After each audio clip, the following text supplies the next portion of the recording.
Hello, thanks for being among the top 10% of the society. Yeah, the people that watch my videos are among the top 10% of the society. The fact that most of us love entertainment and then comedy and then music industry and all that.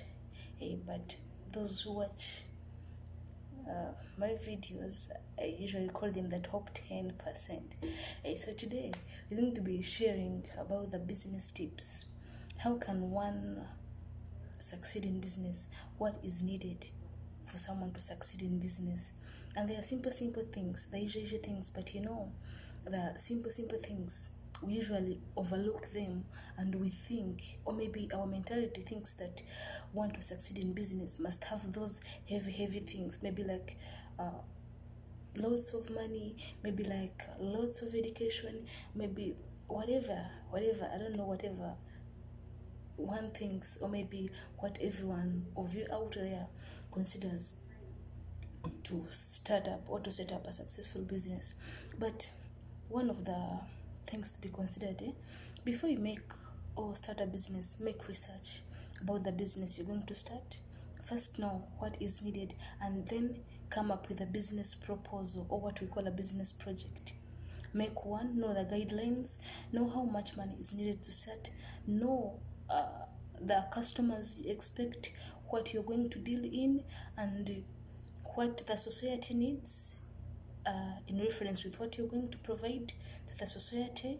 Know the market, know the prices. Okay, you know all those things that are considered or that are included in the business proposal. And then before you start a business, make sure you have the money to start the business. Never start a business on a loan. I repeat this, never start a business on a loan. Most of us, the mistakes we do, we start the businesses on a loan, and the moment you start a business on a loan, you're going to work, all your profits are going to be paid as an interest, and it is like a curse. You find yourself operating on a loan for the rest of the business life. This is why some businesses start, they don't increase, they don't decrease, they are just constant, stagnant. So my dear, do you want to start a business to just pay interest, pay the principal of the loan, and then pay rent, just that? No.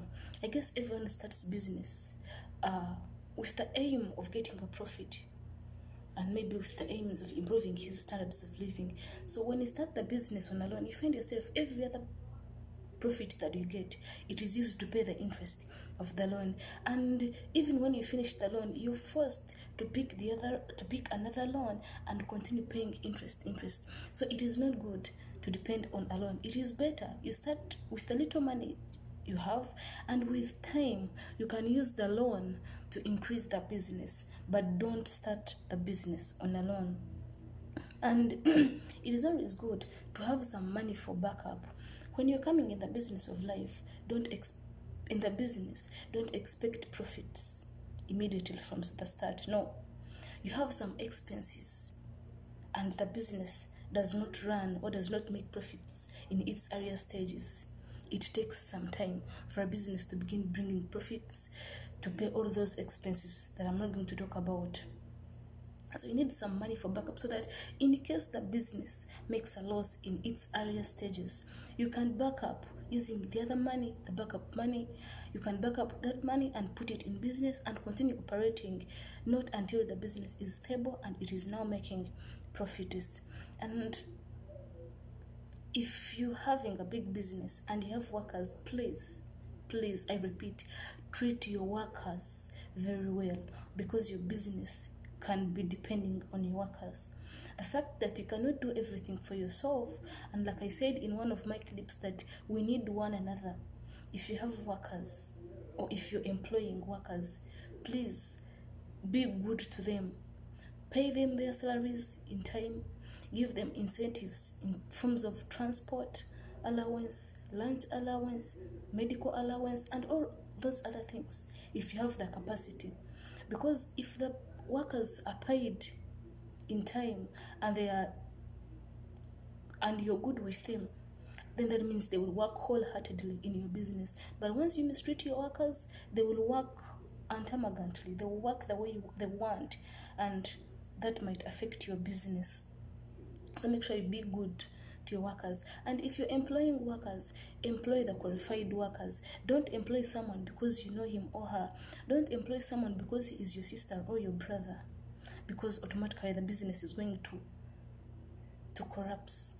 You cannot bring someone in the accounts department simply because he is your brother. You bring him or her in the accounts department, things are not going to move on well. So make sure you employ people who are qualified to keep your business moving, and avoid bringing relatives and then friends in your business.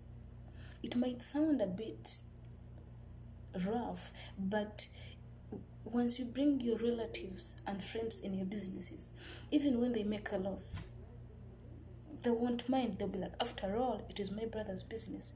After all, it is my sister's business. But if it is someone who is qualified, that person is going to work knowing that he is working for someone. But your brother won't mind, your sister won't mind. So it is better we employ qualified workers other than employing our relatives in our businesses, which are not our relatives, who are not even qualified. And when we do all those things, then our business is likely to be successful. But most importantly, make research. Know what you're going to deal with.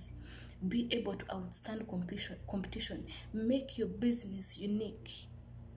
When others are shooting prices high, give discounts. Track your customers and treat your customers very well, because you know customers are bosses, and customers are the reasons why you started that business. You started the business because you wanted customers. So the moment you get customers, treat them very well, just like the way you would want to be treated. If we do that, then our businesses, or those of you who are coming into the business area, we are going to continue accelerating. Thanks for watching my video, and if you have liked my words, please subscribe to my YouTube channel to get more tips or to get more notifications. See you next time.